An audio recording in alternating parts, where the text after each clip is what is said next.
Bom, muito bem. Vamos pensar agora aí na palavra, né, que a gente tem para o nosso momento aqui. O título que eu quero passar para vocês é esse aqui. Preste bem atenção, hein? Olha aí. Bem ou mal, o bem e o mal estarão juntos até o final. Será que você consegue falar esse quebra-língua? Olha lá, hein? Bem ou mal, o bem e o mal estarão juntos até o final. Você pode repetir aí agora comigo? Bem ou mal, o bem e o mal estarão juntos até o final. Pois é o que está no texto que eu quero pensar com vocês. E a gente vai já começar a pensar aqui que desejar algo profundamente não é suficiente para realizá-lo. Às vezes, faltará poder para isso. Você se lembra da primeira volta de bicicleta sem rodinhas lá para te apoiar? Se lembra? Quando foi a primeira vez que você parou com um velotrol de 3 rodas, papai e mamãe compraram, arrumaram lá do seu primo, que era mais pobre, igual a mim, né? Era sempre a bicicleta do primo. A bicicleta do primo rico ficava velha, aí o tio dava para gente. As primeiras bicicletas da minha vida foram assim, né? Aquela historinha do primo rico, do primo pobre existe. E era o caso da minha família. O meu tio tinha 2 filhos, um casal, e aí toda vez que a bicicleta deles ficava velha, o lixo era a nossa casa. Glória a Deus por isso. Só coisa boa, né? E aí eu me lembro a primeira vez que a gente sai sem as rodinhas de apoio, não é? A gente quer manter-se equilibrado, indo em linha reta, de boa, mas a gravidade e o desequilíbrio parece que vencem a nossa vontade de continuar e a próxima parada é o chão, é o muro, é a cerca de arame farpado, oh, misericórdia, quantas histórias, né? Mas não é só isso, não. Além do desejo limitado pela possibilidade, ser possível ou não, existe o desejo que tem, sim, consigo o poder da realização. Você sabe, você tem poder para realizar, mas esse desejo passa a ser limitado pelo compromisso com o bem maior. Aí já não é mais querer, não é poder. O ponto agora é que querer pode até ser poder, mas nem sempre atende a um dever maior, a um bem maior. Então, mesmo podendo, você abre mão do desejo. Esse é o caso, por exemplo, do ciclista, que venceu o desequilíbrio, venceu a gravidade, mas que prefere ir de carro para levar a família toda ao passeio, até porque é perigoso para os pequenos, pegar o trânsito. Então, pelo bem maior, ao invés de curtir sozinho, ele leva a família toda de carro. Ele quer e até poderia fazer, mas o seu dever com a família lhe apresenta prazeres muito maiores. Assim, irmãos, é a vida com o rei e com o reino. Chama minha atenção, por exemplo, não sei se vocês se lembram, quando a Bíblia fala que Tiago e João estavam com Jesus chegando perto de Samaria, e aí o pessoal de lá não estava receptivo à mensagem de Jesus. Vocês se lembram qual foi a reação de Pedro e João? Quem é que se lembra que o Evangelho diz? Queres que mandemos fogo? Exatamente. Ó, Senhor, vamos repetir aqui Sodoma e Gomorra. A gente manda fogo cair do céu e consome esses pecadores todos. Quem nunca pensou nisso aí, hein? Ó, Deus, manda uma bola de fogo lá em Brasília. Hein? Diz para mim, não é? Aquele parente complicado, aquele irmãozinho da igreja, aquele pastor falastrão que tem uma língua que não cabe na boca. Ah, mas deve ter umas bolinhas de fogo na minha cabeça aí. Deve ter. Pois é, a gente é muito parecido com essa turma. E então, Jesus tem que ensiná-los algumas lições muito difíceis. Dá vontade da gente fazer muita coisa para resolver a vida de todos. O próprio Jesus diz para Pedro, quando ele se insurge contra quem queria prendê-lo, ele fala, você não acha, rapaz, que eu podia mandar do céu agora 12 legiões de anjos e acabar com essa gente aqui? Eu tenho poder para isso, eu não tenho apenas um desejo de fazer justiça, eu tenho poder para executá-lo e um dia eu vou executar. Mas o meu dever não é esse. Vocês estão compreendendo a nossa conversa até aqui? Desejar, às vezes, é até poder. Querer até é poder, mas nem sempre é o melhor dever. E é por isso que a gente precisa, com a igreja para quem Mateus escreveu, aprender que há questões maiores com as quais devemos nos preocupar. Há atitudes que podem trazer mais bem do que mal. E há outras que podem trazer mais mal do que bem. E a gente tem que pesar isso para entender se esse poder de realização, de desejos, serve ao nosso dever como discípulos de Jesus. Mateus sabia, irmãos, que a igreja tendia, ela se inclinava a buscar poder para o que desejava, e não é diferente hoje. Isso está acontecendo na cristandade mundial. Conquanto exista perseguição contra os crentes, há muitos, e talvez a maioria dos nossos crentes, inclusive brasileiros, muito mancomunados com o poder, com o desejo de influenciar à força a nação, e não é lá com o cristianismo tão bíblico, não, mas com uma cultura, com um evangelicalismo muitas vezes distorcido. Quantas vezes o anseio, inclusive de ver o mundo cristianizado, se ocupa da busca pelo poder para impor comportamento e até uma crença superficial. A história já provou que isso é uma tragédia. Não é isso que a gente descobre quando a igreja se utiliza do poder do mundo para imprimir, para oprimir, para obrigar que o mundo seja por ela dirigido. E não é para que haja ordem social, para que haja verdadeiras garantias de liberdade, de um governo justo, mas para implementar uma ditadura evangélica. Já foi assim no passado. A página fedorenta, a página nojenta da igreja se escreveu quando ela deu os braços, andou de braços dados com o poder do mundo, o mundo que jaz no maligno. E é por isso que nessa tarde a gente precisa pensar, assim como aquela igreja primitiva, para entender esse perigo, essa tragédia possível, e como nós devemos nos portar num mundo tão difícil.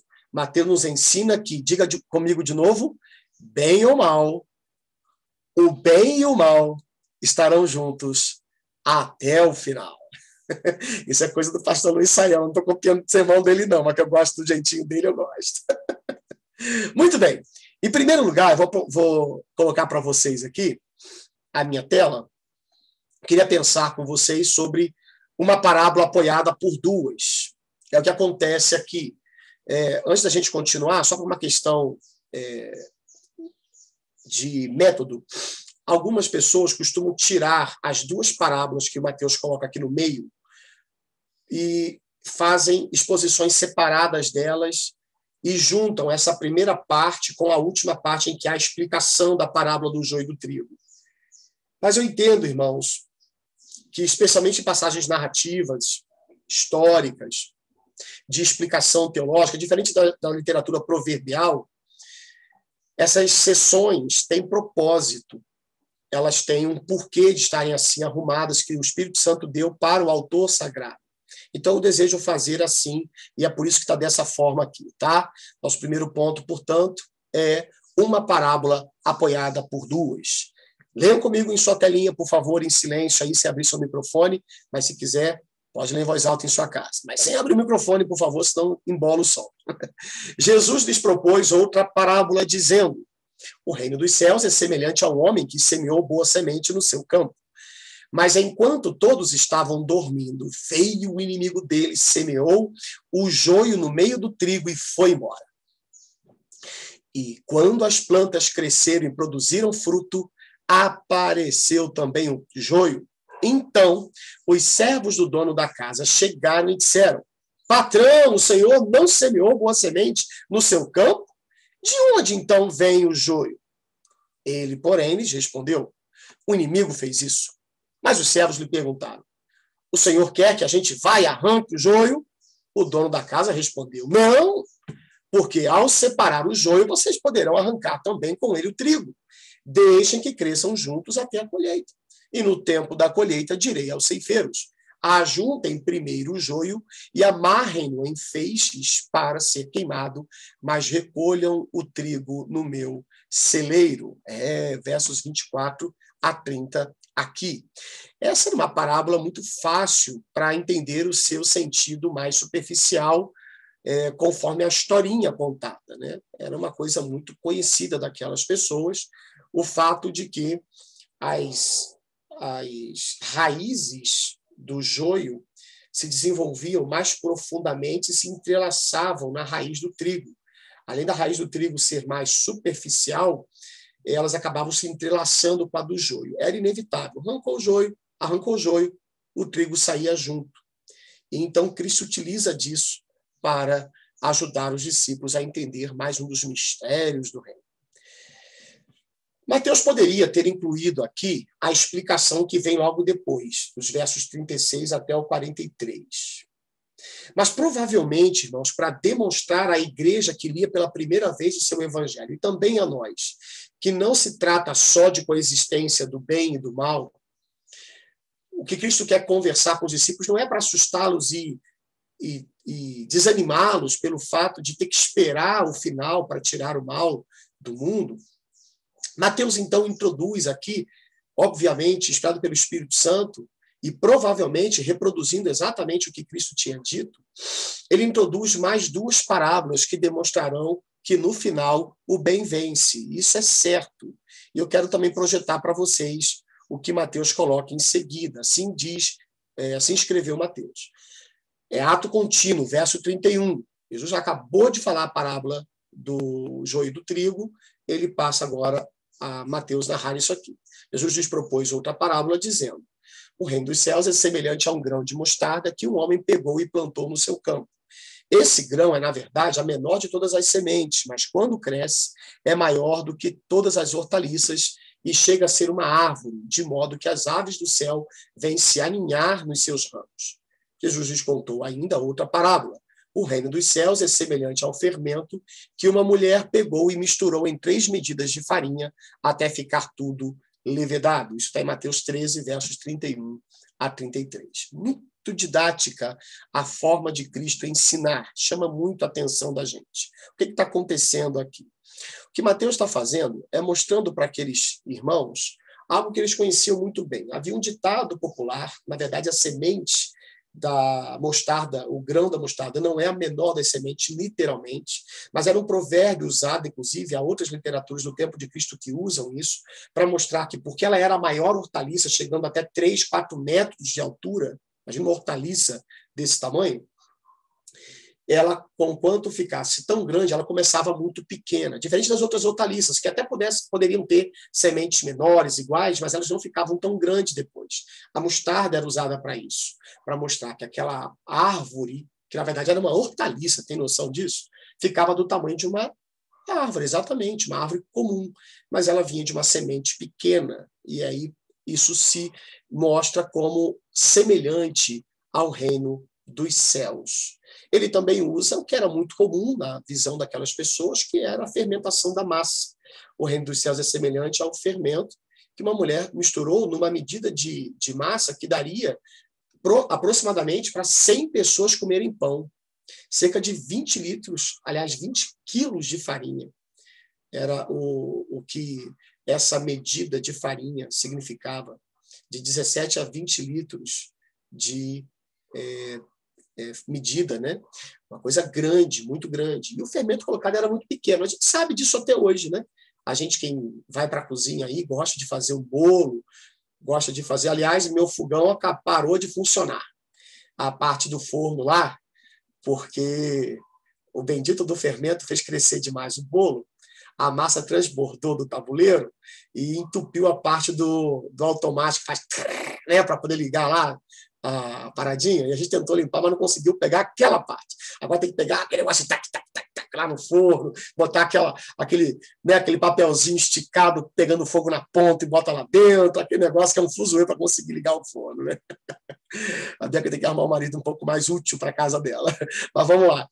Pois é, a gente sabe o que fermento faz com massa, né, Bianca? Isso é uma linguagem muito didática de Jesus. O que ele quer dizer com isso? É muito simples. Os discípulos entenderam, e uma coisa importante, nós vamos ver mais adiante, inclusive em Mateus, que os discípulos não eram os exclusivos a entenderem algumas parábolas.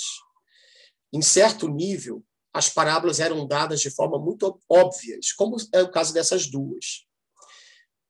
Em alguns sentidos, em alguns momentos, as parábolas eram dadas de forma a, de fato, separar os perdidos dos salvos. Alguém apenas viu uma historinha a mais, que aparentemente não tinha muita aplicação prática para a vida com Deus, senão para o cotidiano, como no caso do joio e do trigo, como foi o caso dos 4 solos, do bom semeador ali, né? Mas havia também essas outras. Lá na frente, Jesus vai contar algumas parábolas para bater de frente com os semeadores, especialmente aquele do pai de família que sai para viajar e coloca a gente para tomar conta da seara dele, aí lá no final mata um filho dele, estão lembrados? E aí o cara vem, manda matar os caras e prender nas trevas exteriores, né? Como diz lá. E aí os fariseus, diz o texto, que ouvem e entendem que se referia a eles. Eles têm essa noção. Álvaro, vê para mim que alguém abriu o microfone aí, está dando um ruídozinho, tá? Por favor. E então, eles percebem, sim, em algum nível, Deus dá para eles alguns entendimentos. Deus permite que eles pesquem isso. Nesse caso aqui, fica bem claro também o que Cristo quer dizer para a gente. Nesses casos, essas 2 parábolas de apoio à parábola do joio e do trigo. O bem e o mal, sim, conviverão por muito tempo, mas isso não quer dizer que o reino dos céus estará como se medindo forças com o reino das trevas. Eu me lembro que uma vez eu vi um cartaz de uma denominação dessas aí, colocando, venha para a grande batalha. Aí aparecia tipo um anúncio de luta de UFC, de Vale Tudo, em que tinha Deus versus Satanás. E quem ia ganhar a batalha? Entenderam? Não existe isso. O que Cristo está dizendo para os discípulos é, olha só, joio e trigo, captaram, mas tem uma coisa, no final, o bem vence. É como se ele estivesse fazendo isso. Vou antecipar, que começa pequeno, fica grande. Começa aparentemente numa parte sem causar muitos efeitos, vencido pela massa maior, mas é como um fermento. Daqui a pouco leva da massa inteira. É isso que ele está dizendo para aqueles discípulos, é isso que Mateus está dizendo para a sua igreja naquele momento inicial da era cristã, e é isso que o Senhor está nos dizendo hoje. A gente não vai medir forças com o reino das trevas. Não, o reino das trevas é destruído, é acabado. O reino dos céus, ele sim aninhará muitos e crescentemente. Esse é o fato. Como fermento, o reino dos céus também, inevitavelmente, tocará todas as nações. É inevitável. Como diz o pastor Luiz Saião, a própria igreja tem experiência há mais de 2000 anos de tentar destruir a si mesma, destruir o reino, mas ela não consegue, porque ele é o poder de Deus. Ele é a demonstração da graça irresistível e poderosa de Deus agindo nesse mundo. É questão de tempo que haja gente de todo povo, tribo, língua e nação compondo a grande multidão, lá de Apocalipse. Embora nunca admita, é a presença do reino que ainda agrega ordem e beleza ao mundo, tal como ele está hoje. Com todas as dificuldades que a gente pode ver nesse mundo, a gente ainda tem beleza e ordem nesse mundo por causa da influência do reino de Deus entre os homens. Eles não reconhecem. A igreja vê isso. E ela vê crescendo cada vez mais, especialmente o reino salvífico, o reino da graça, crescendo entre os povos. Amém, irmãos? Podemos seguir? Tranquilo? Pois bem, indo um pouco mais adiante, nosso segundo ponto hoje é o seguinte, não é só método, é cumprimento. Mateus, mais uma vez, coloca algo muito importante para a gente olhar na sua exposição aqui, da ideia que ele quer trazer, e eu quero colocar para vocês também o texto seguindo aqui. Diz assim, Jesus disse todas essas coisas às multidões por parábolas, e sem parábolas nada lhes dizia. Isso aconteceu para se cumprir o que foi dito por meio do profeta. Abrirei a minha boca em parábolas, publicarei coisas, agora sim, ocultas desde a criação do mundo. Isso está no Salmo 78, verso 2. E aqui está nos versos 34 e 35 de Mateus 13. Ou seja, Mateus olha para essa atitude de Cristo em agir dessa forma, de ensinar dessa forma diante da grande multidão, e ele então vai compreender que está havendo um cumprimento, não é um método apenas rabínico, não. é Jesus cumprindo o seu messianato naquilo que é uma das principais marcas dele, o cumprimento das profecias do Antigo Testamento. Esse é um salmo de Asaf, em algum lugar no Antigo Testamento, inclusive ele é chamado de profeta, e a gente encontra ele dizendo: abrirei a minha boca em parábolas, publicarei coisas ocultas desde a criação do mundo. Lembremos que Paulo disse que o mistério do reino está se revelando, mas ele esteve oculto em Deus desde a fundação do mundo. Isso é a ideia do mistério do reino, não está só nos evangelhos, também está na literatura paulina. E isso está se revelando. Mateus vê, então, aqui uma confirmação do ministério de Jesus. Além do juízo sobre os incrédulos, confirmando o seu estado de perdição, falar por meio de parábolas cumpria o que desde o Antigo Testamento se esperava, que o Messias não abriria os mistérios do reino a todos, mas somente aos crentes. Isso, então, não era apenas um método de Deus, era o cumprimento do propósito dele no Messias, o seu Filho amado. Não era apenas a intenção de Jesus, não era apenas a reprodução de uma metodologia do seu tempo, mas era, de fato, o cumprimento profético sobre ele e seu ministério. Mateus aqui está mostrando, então, à igreja, mostrando a nós, que o reino que o diabo tenta destruir é esse mesmo reino que Deus está dirigindo de tal forma que ele só crescerá e só abençoará os crentes e respingará graça sobre a humanidade como um todo. Isso foi esperado desde os tempos passados. Essa é a ideia. Isso foi esperado de tal maneira que aqueles que viveram antes de Cristo vir ao mundo aguardavam por isso. A igreja necessita estar firme nesse Cristo. Ele não só tem um jeito de fazer as coisas, mas o que ele faz é o que está determinado, está profetizado desde a fundação do mundo na mente de Deus, revelado aos seus profetas e cumprido na plenitude dos tempos. Bom, finalmente, agora sim a gente chega à explicação de Mateus para a parábola. Preste atenção. O que significa a parábola do trigo e do joio? Então, despedindo as multidões, Jesus foi para casa. E, aproximando-se dele, os seus discípulos disseram: explique-nos a parábola do joio do campo. É assim que eles chamaram a parábola, né? A parábola do joio do campo. É interessante isso. E Jesus respondeu.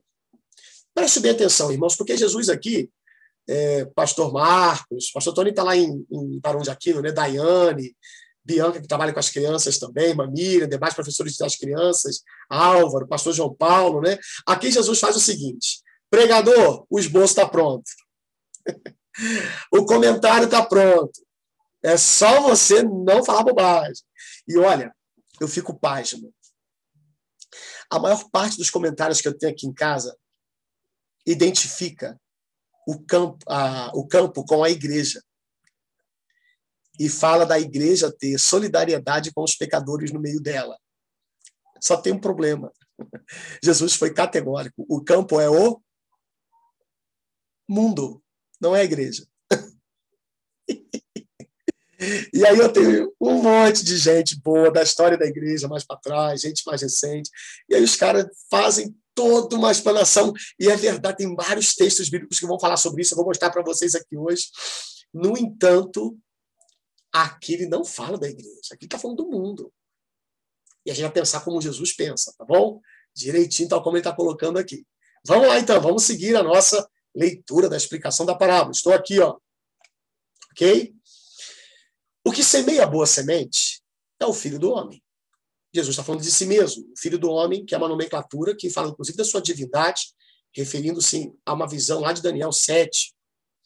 O campo é o mundo. Está aí, o campo é o mundo. Ah, pastor, mas tem que respeitar quando as pessoas pensam na boa intenção. Não, gente, olha só, isso não cola. Isso não cola. Quando a Bíblia não fala com clareza, a gente pode especular. Por exemplo, quanto à parábola do grão de mostarda, há algumas outras interpretações possíveis, que não se refere apenas ao reino de Deus, mas se refere ao próprio Cristo, que começa pequeno num lugar como Nazaré e cresce seu ministério e chega a trazer o evangelho a todos. Se referiria a Cristo, se refere a um período escatológico em que tudo que é difícil e aparentemente pequeno hoje será grandioso no final. Jesus não explicou a parábola para a gente. É possível? Essas coisas estão na Bíblia? Sim, está na Bíblia que o ministério de Cristo é um ministério totalmente inexpressivo, humanamente falando, diante dos homens. No início, até seus irmãos não acreditavam nele. Depois, está todo mundo firme e forte lá. É possível que fale da escatologia? Também, porque a Bíblia fala que no final vai ser maravilhoso, mas até lá vai ter perseguição, vai ser difícil. Agora, da parábola do joio e do trigo, não. Jesus deu interpretação. Então, a gente bate continência e aceita, poxa. E ele disse que o campo é o mundo, não é a igreja. Seguindo, a boa semente são os filhos do reino. Então, ele está dizendo que aqui a boa semente não é a palavra, diferente da parábola dos 4 solos ou do semeador. Aqui a comparação da boa semente são os filhos do reino. Somos nós, os crentes. Os joios são os filhos do maligno. Eita, existe filho do diabo? Existe, Jesus está dizendo que existe. E está aqui escrito. O inimigo que semeou é o diabo, o próprio cramunhão, o capeta 1, está escrito aqui. Ele tem uma obra de ter seus súditos no mundo, e quem não é de Jesus está a serviço de Satanás. Paulo escreveu isso, que a gente, antes de ser salvo pela graça, quando a gente estava morto em delitos e pecados, a gente fazia a vontade da carne e a de Satanás. Sem salvação pela graça, o melhor pai, a melhor mãe, a melhor esposa, os melhores filhos, as pessoas mais plausíveis do mundo são filhas do maligno. Ele está falando, a gente crê ou não crê, né? Vamos lá, vamos seguir. A colheita, aqui embaixo, a colheita é o fim dos tempos. Vai ter o julgamento final. E os ceifeiros são os anjos. E isso aparece em outros textos da Bíblia. Inclusive, Mateus 25 fala que Cristo virá com os seus anjos. Mateus 7 também fala isso. Paulo vai colocar isso, o clangor dos santos anjos vindo lá. Nós vimos isso quarta-feira, inclusive. Então, seguindo. Pois assim como o joio é polido e jogado no fogo, assim será no fim dos tempos. Ou seja, o que acontece quando a colheita ocorre e são separados os molhos de trigo, eles, segundo o que eu pude pesquisar, eles deixavam o joio pelo campo, guardavam o trigo e depois vinham, juntavam em grandes montes o joio e tacavam fogo. E isso, então, é usado por Cristo para demonstrar o que ocorrerá no fim dos tempos com os perdidos. O Filho do Homem mandará os seus anjos, que ajuntarão do seu reino todos os que servem de pedra de tropeço e os que praticam o mal, e os lançarão na fornalha acesa. Ali haverá choro e ranger de dentes. Vejam que não falam de aniquilação ou aniquilamento, mas fala de uma condenação eterna. Agora, diferente dos perdidos, vejam que promessa linda. Eu peço que alguém abra o microfone e leia. Deguste essa leitura, por favor, alguém.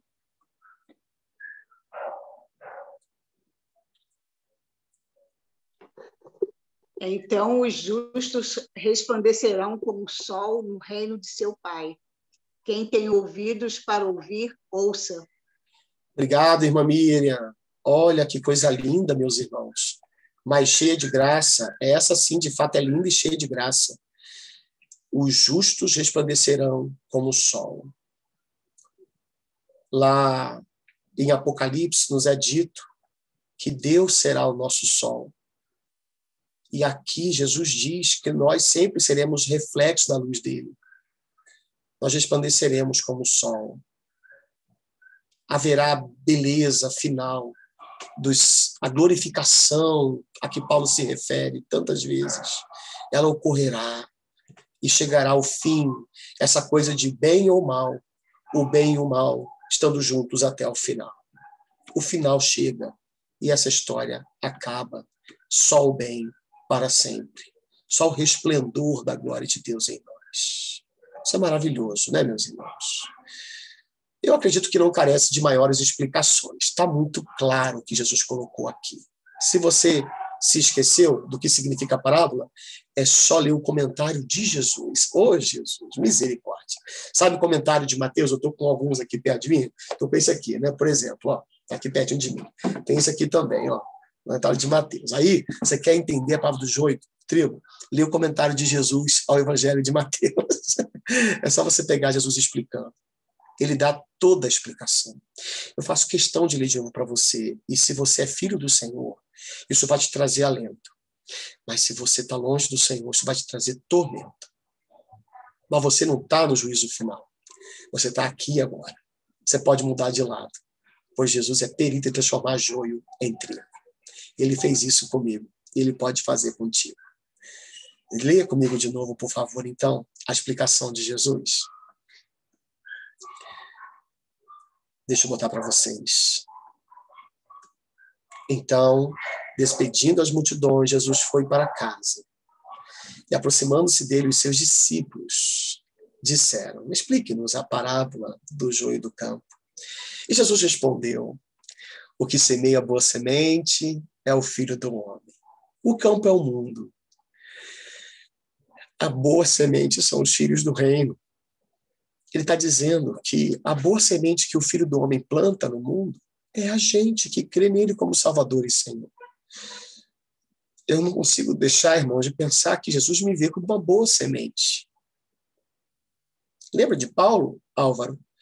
Dou graças a Cristo que me fortaleceu e me considerou fiel, pondo-me no ministério. Ele que planta a gente. O mundo não vai, irmãos, terminar sem a beleza da glória final. Porque Jesus está dirigindo o mundo.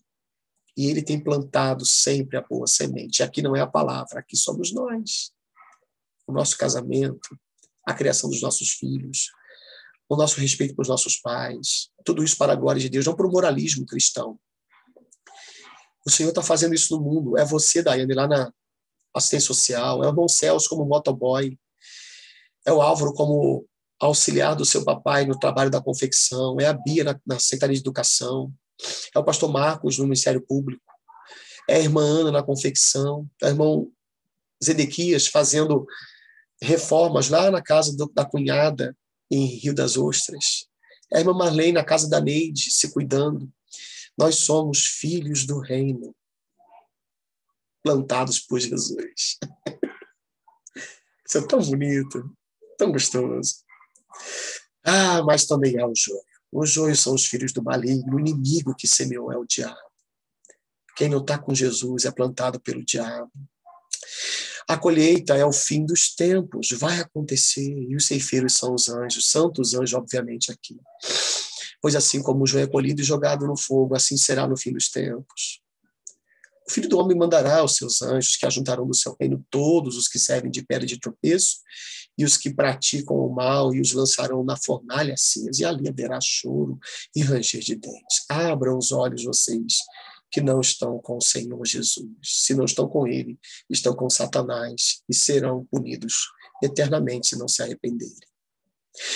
Mas, amados e amadas, filhos do reino, então os justos resplandecerão como o sol no seu reino, no reino de seu Pai. Quem tem ouvidos para ouvi-los? Pois bem, eu quero terminar com algumas considerações finais. Primeiro, Jesus não veio primeiro para condenar, mas para salvar o mundo. Nós aprendemos isso na sua palavra. Lembra aquele texto lindo que a gente gosta de recitar? Porque Deus amou o mundo de tal maneira que deu seu Filho unigênito para que todo aquele que nele crê não pereça, mas tenha a vida eterna. Ele é sucedido no verso 17, assim, porque Deus enviou o seu Filho ao mundo, não para que condenasse o mundo, mas para que o mundo fosse salvo por ele. O maligno já tinha plantado os seus filhos. É Jesus, pela graça, pela sombra da cruz, que desde o Éden planta Abel, planta Enoque, planta Abraão, planta Moisés, planta Davi, planta Josias, planta Malaquias, planta João Batista. É Jesus que planta a igreja, e nesse tempo ele planta a minha e a tua vida. Sabe como é que ele faz isso? Eu não sei. Se eu pudesse, eu tentaria mostrar alguma aplicação mais vívida para quem trabalha na lavoura e você mudar uma espécie de planta em aparentemente outra. Porque é assim que Jesus planta. Ele pega Abel, que era um filho do pecado, como todos os outros, e esse joio é transformado numa muda de trigo. É assim que ele faz com Enoque, com Moisés, com Noé, com Davi, comigo, com você. Nós nascemos mortos em delitos e pecados, mas ele nos planta pelo poder da graça, transformando nossa essência. Que mistério poderoso é esse? E ele veio para isso. Por isso que o texto fala que ele não veio para condenar o mundo. O mundo já estava condenado. Ele veio para salvar. Essa é a obra de Jesus como agricultor. Ele virá como aquele que separará o joio do trigo. Mas, por ora, ele vem para plantar salvação. Amém, irmãos? Segundo lugar, bem ou mal, o bem e o mal estarão juntos até o final.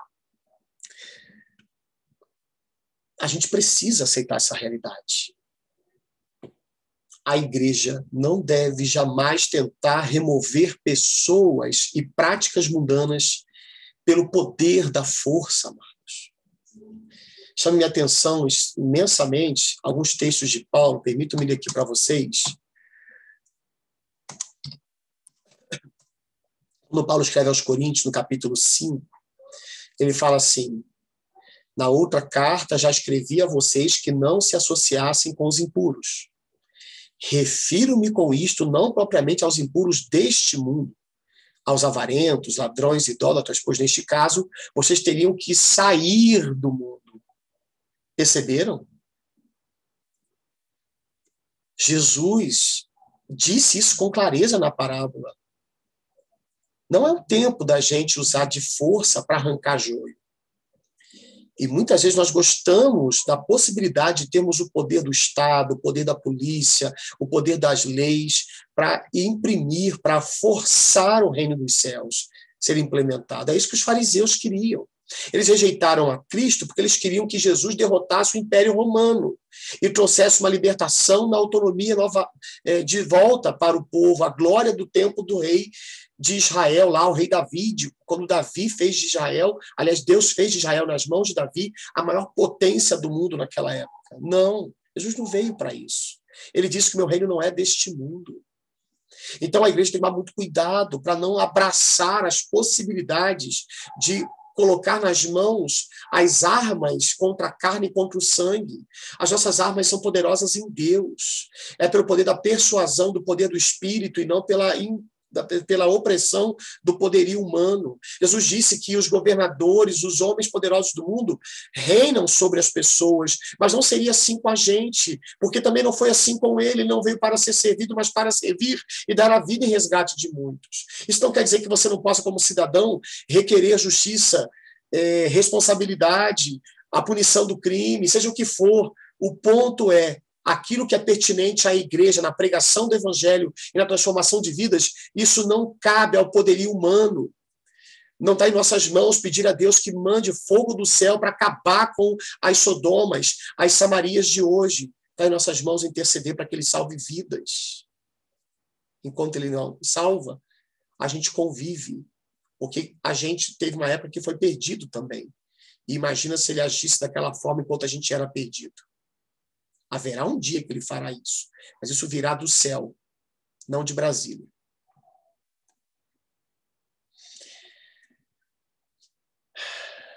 Deixa eu dizer uma coisa para vocês. Terceiro lugar. O mundo não é a igreja, nem a igreja é o mundo. E Jesus não disse que o campo é a igreja. Ele disse que o campo é o mundo. Nesse sentido, cuidemos para que não pensemos que membro impenitente, membro não arrependido dos seus pecados, deva ser tolerado. Ele deve, na verdade, ser disciplinado, e, se necessário, com exclusão, porque não quer mudar de vida. Foi o que Paulo continuou a dizer para os coríntios. Ele fala: mas escrevo a vocês que não se associem com alguém que, dizendo-se irmão, fazendo parte da igreja, essa pessoa continuar sendo devassa, avarenta, idólatra, maldizente, bêbada, ladra, nem mesmo como com alguém assim, Paulo vai dizer. Por favor, o mundo não é a igreja não é o mundo. O fato de termos que conviver, bem ou mal, com o bem e o mal até o final, juntos, não significa que devamos, na igreja, viver assim. A igreja é comunidade de salvos. Isso não quer dizer, obviamente, que a gente vai fazer uma caça, às bruxas. Imagina, caça às bruxas. Uma caça às bruxas. E, então, tentar acabar com o pecado. Eu vou ser o último a sair da igreja, não porque sou o menor dos pecadores, mas porque sou pastor. Alguns vão achar que é assim. Aí eu vou depois e dou um teco no ouvido para poder acabar com a minha vida, porque ninguém se salva se agirmos assim. O ponto é que todos os pecadores da igreja lutam contra o pecado. Eles têm nojo do seu pecado. Eles se abominam e lutam para que a vida de Cristo apareça neles. Esse é o primeiro efeito da graça em nós. Alá Zaqueu, que logo transformado deseja desfazer o pecado na sua vida. Então não confunda a igreja com o mundo, nem o mundo com a igreja. Amém? E para terminar, minha última aplicação, pode demorar, mas o mal vai acabar. Pode demorar. E como Pedro escreveu, alguns entendem que a volta de Cristo está tardia, o Senhor está demorando, mas não é por isso, não. Ele tem planos eternos. Lá em Pedro ele fala que ele quer que todos aqueles que são dele se convertam, voltem ao caminho. Então, por favor, creia, está chegando o momento em que somente o bem existirá. Está chegando. Jesus prometeu que voltará, e devemos orar por isso, inclusive. Mas enquanto esse dia não chega, a esperança que ele nos causa deve nos fazer perseverar. O fato de eu saber que, sim, bem ou mal, o bem e o mal estarão juntos até o final, deve me lembrar que essa frase não é estarão juntos para sempre. A riminha não foi apenas um desejo de terminar bem a frasezinha. É uma verdade. Bem ou mal, o bem e o mal estarão juntos só até o final. O final está chegando e haverá somente o bem. Devemos, então, pregar, falar, pois quem não for transformado em trigo agora, esse é o tempo da transformação, será tratado como joio no final. E aí não vai ter mais jeito.